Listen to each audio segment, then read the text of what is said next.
Today I will be reviewing Yakuza 0. Yakuza 0 is a PlayStation 4 exclusive. It's an open world action adventure game developed and published by Sega. You can play throughout the game as two different characters, through the story as Kiryu and Goru Majima. The game is set in 1980s Japan, Tokyo, and it takes up the story of members of the Japanese mafia, the Yakuza. The voice acting throughout the game is Japanese with English subtitles. There's also a lot of side missions throughout the game, and mini games like poker, pool, darts, karaoke, and a lot more to keep you busy throughout the game. As you can see here on the gameplay footage, I'm gonna be busy taking up one of the many side quests scattered throughout the open world.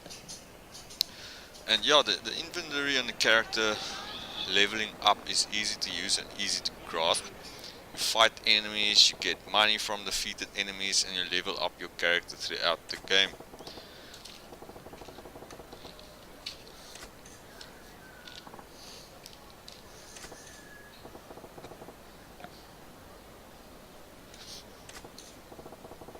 And while fighting these different characters you will be getting throughout the game, there's certain different styles of fighting that you can choose from whilst busy fighting.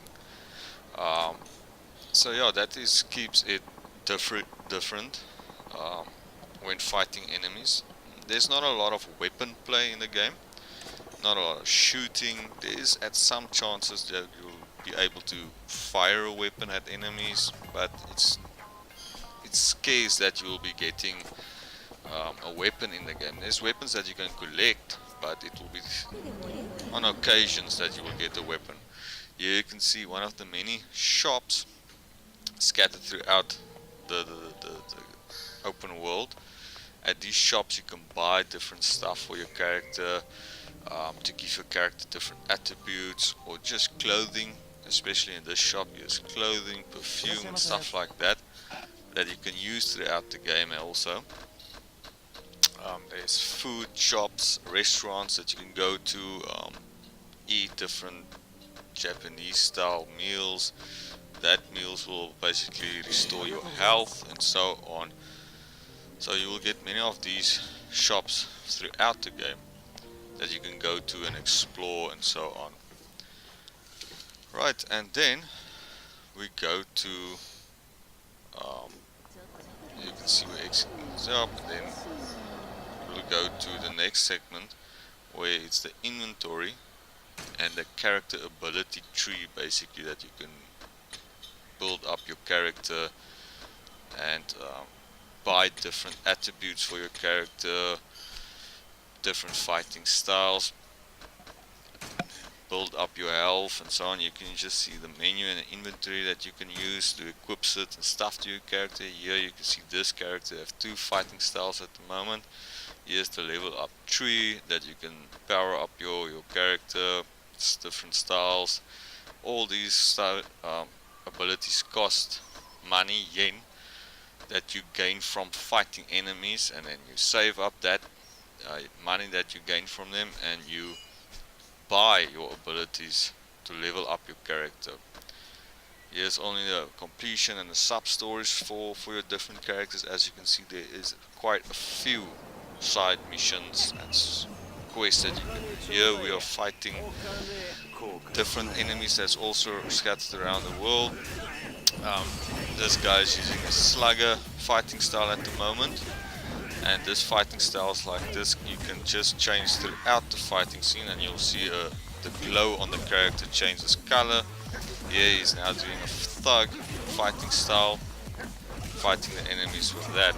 So yeah, you can change those different styles throughout the game as you want to play and to fight these enemies. That you can change whilst fighting, between fighting and so forth, to help you to choose what suits you. Okay, now we're going to go through to the positives and the negatives of the game. This is all my opinion, my personal opinion.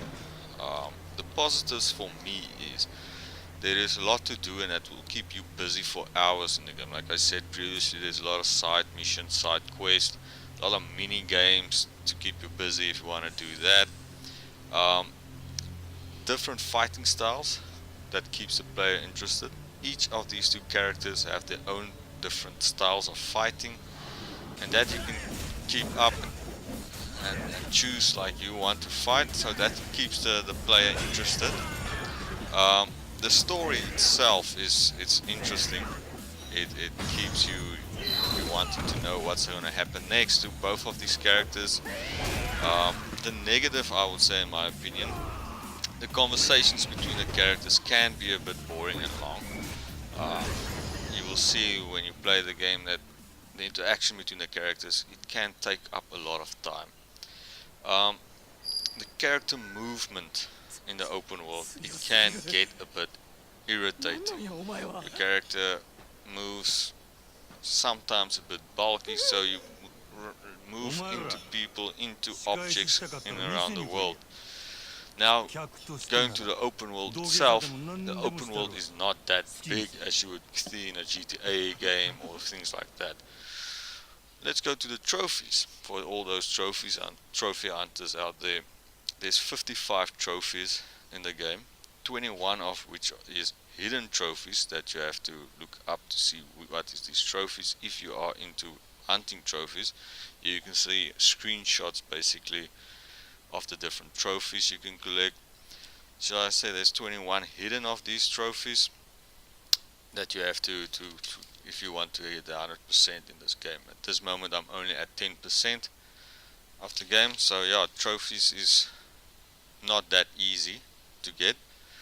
In conclusion, if you're looking for a game to keep you going for a few hours,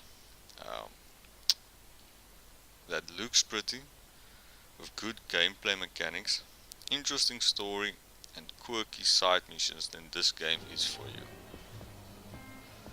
I would basically give this game a 7.5 out of 10. Thank you for watching, and please like, comment and subscribe, and then I'll see